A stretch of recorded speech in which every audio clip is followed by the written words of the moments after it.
Hi, this is Scott Garibay, and today I want to talk about Dungeons and Dragons, and I want to talk about dragons through the context of Godzilla minus one. All right. So I'm incredibly blessed. I have this regal pass, and I could go see as many movies as I want, as often as I want.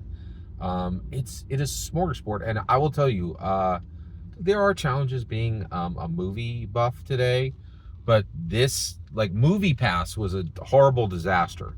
But every movie chain got their own movie pass, so it was actually massively successful.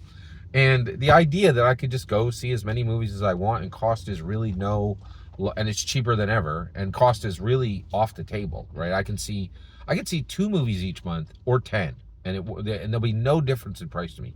That is an astounding, powerful narrative option for, especially for dungeon masters, when we're trying to build these powerful narratives, and we can watch how the most powerful, story creators in the world, Hollywood directors, Hollywood actors, are doing it, right? So, but actually, this is not about Hollywood directors. So this Wednesday, I will be seeing Godzilla minus one on IMAX. I don't really. I'm not an IMAX snob. I'm like, oh, I gotta see it on IMAX.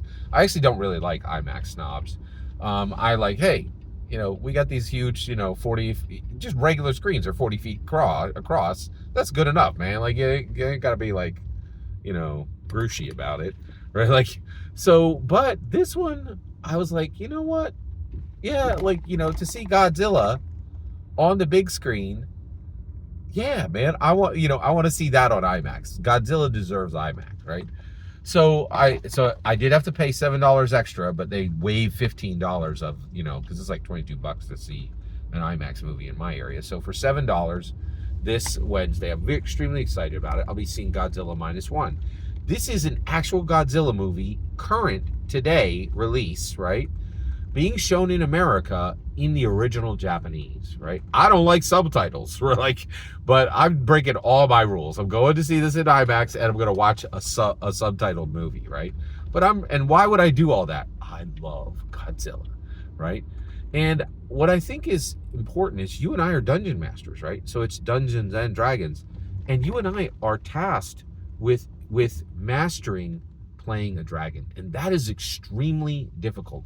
I'm talking extremely difficult. Why is that difficult? Well, listen carefully. One, you have to master them mechanically. It's not easy remembering all the different attacks they can do, all the different spells they can cast, all the, how the breath weapon can be positioned, tail attacks, claw attacks, bite attacks, and you really need to bring them alive mechanically, and that is really challenging. It's a very significant challenge, but at the same time, you have to consider what there's another consideration I'm not even going to mention, and then you have to determine, what does the dragon stand for in your game, right? These are not normal creatures. These are forces of predatoriness, right? They are forces of nature, and they are outrageously dangerous, right? And Godzilla, he is a dragon, right? He is a modern dragon, but he stands for something. For the Japanese, Godzilla stands for America, this incredibly destructive force who comes into Japan and causes huge chaos and huge destruction in Japan, but isn't really even upset with Japan, right? It's not even about Japan, right? Godzilla's not like, oh, I want to tear down Japanese buildings and I want to eat Japanese people. Godzilla is just a force of nature who arrives and says, I'm going to destroy anything in my proximity, right?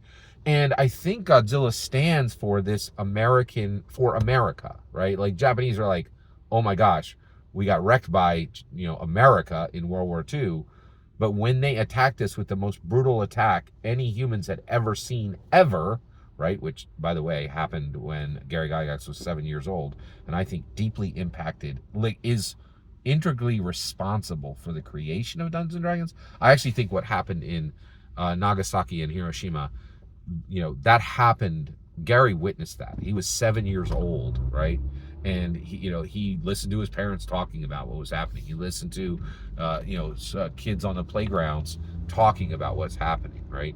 He was 7. He could barely process it, but he knew he was being born into a world of blood, right? Like, born into a world of violence, born into a world of wrath, right? So Godzilla is America, right? It stands for America in Godzilla movies that are produced by Japan, right? I don't have time to get into what Godzilla in American movies stands for. That's a fascinating discussion. We're gonna have to table that for today, right? So here's the question: you are the dungeon master. It is extremely important that you do the right thing when you are running your game, right? So here's the question: what does the dragon in your game stand for?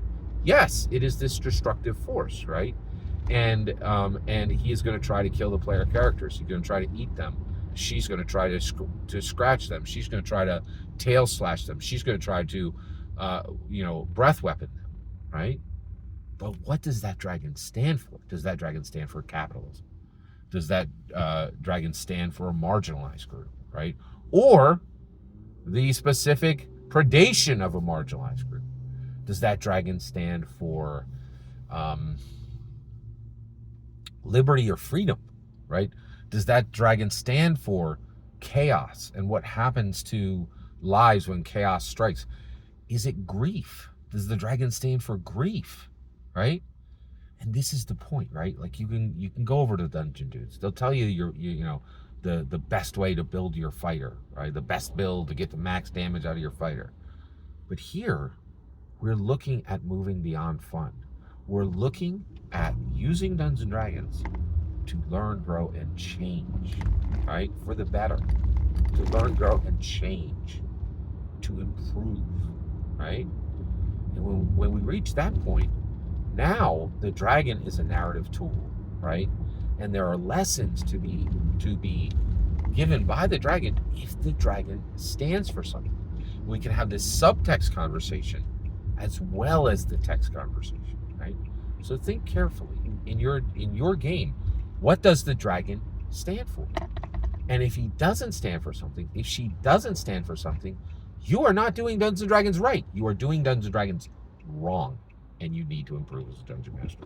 Every single word of that is my humble opinion, and what's important is when I get to your humble opinion. It's more than you hearing mine. Please get into the comments. Let me know what you think. I'd love to hear your thoughts. Let me know in the comments below. Please consider subscribing, and have a wonderful millennium.